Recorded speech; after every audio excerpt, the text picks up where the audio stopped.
King, असली kitchen king. MDH।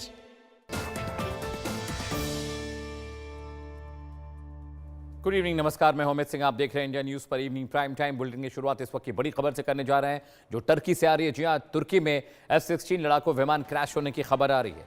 तुर्की air force ने F-16 दुर्घटना होने की बात कही है। यालुवा प्रांत में ट्रेनिंग के दौरान यह हादसा हुआ है। हादसे के बाद मौके पर काले धुएं का गुबार देखने को मिल रहा है। पायलट ने वक्त रहते इजेक्ट कर लिया। हादसे में पायलट सुरक्षित बताया जा रहा है। तो टर्की में F-16 यालुवा प्रांत है तुर्की का, जहां पर F-16 फाइटर जेट क्रैश हुआ है। धुएं का गुबार आप देखिए। वक्त रहते पायलट ने इजेक्ट कर लिया, जान बच गई। लेकिन वजह क्या है इस हादसे के पीछे की, इस टेक्निक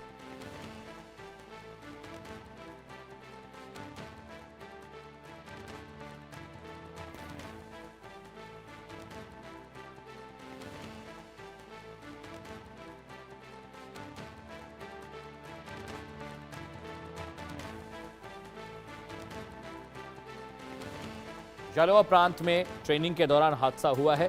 तस्वीरें हम आपको दिखा रहे हैं। F-16 क्रैश हुआ है, अमेरिकी विमान, ये फाइटर जेट है। टर्की में क्रैश हुआ है एक ट्रेनिंग के दौरान और पायलट सुरक्षित हैं क्योंकि पायलट ने वक्त रहते इजेक्शन मैनुअल प्रेस किया और वो इजेक्ट कर पाया वक्त रहते। और धुएं का गुबार आप जो देख रहे हैं वो क्रैश होने के ठीक बाद की तस्वीरें हैं जब फाइटर जेट क्रैश हुआ था।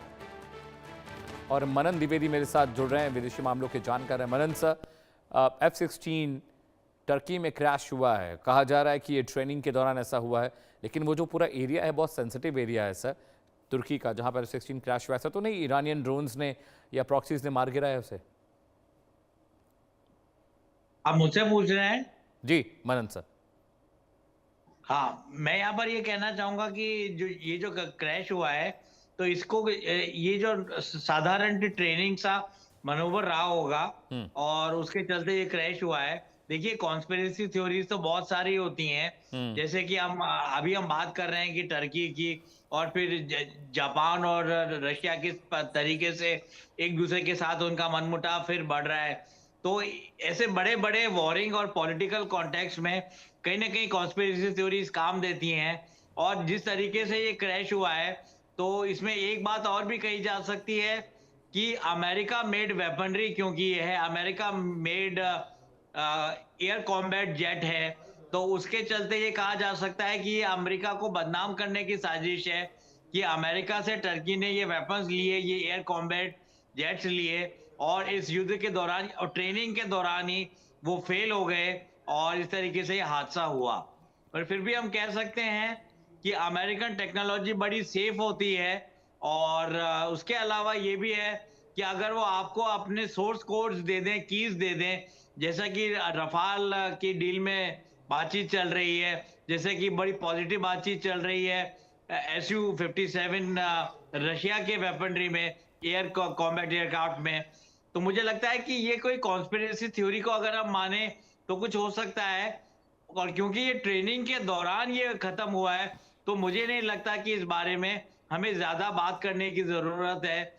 और जहां तक वैश्विक राजनीति की यूक्रेन की बात है तो मैं कहूंगा कि टर्की और ईरान, मिडिल ईस्ट के कॉन्टेक्स्ट में ज्यादा ये चीज सारगर्भित हो सकती है कि Turkey, Iran, Pakistan, Saudi Arabia और ये सब कंट्रीज मिलकर एक तरीके से एक वैश्विक संगठन तैयार कर रहे हैं जो काफी कमजोर है।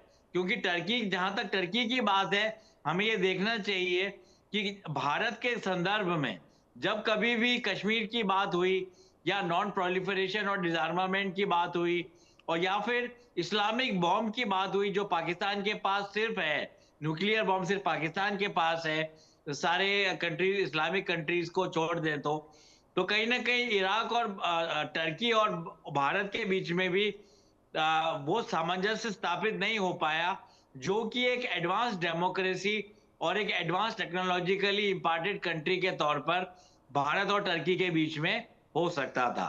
तो मैं अभी तो इस पे यही कहना चाहूंगा। बिल्कुल सर, जो तस्वीरें हम दिखा रहे हैं बिल्कुल फ्रेश विजुअल्स हैं। वहाँ पर F-16 क्रैश हुआ है, ट्रेनिंग के विजुअल। लेकिन बड़ा सवाल ये है सर कि तुर्की में टर्की में F-16 की ट्रेनिंग की ज़रूरत क्या है? वहाँ पर अमेरिकी फौजी अड्डे टर्की में तो है नहीं सर, तो वहाँ पर F-16 क्या टर्की ने जो अमेरिका से F-16 लिए हैं, ये उसकी मैन्यूवर चल रही थी, उसकी ट्रेनिंग चल रही थी? नहीं, आपकी बात में भी दम है। देखिए, कॉन्स्पिरेसी थ्योरी के बारे में अगर हम बात बढ़ाएं, तो आप और हम बहुत बड़ा रायता, मजाक में कह रहा हूँ, रायता फैला सकते हैं।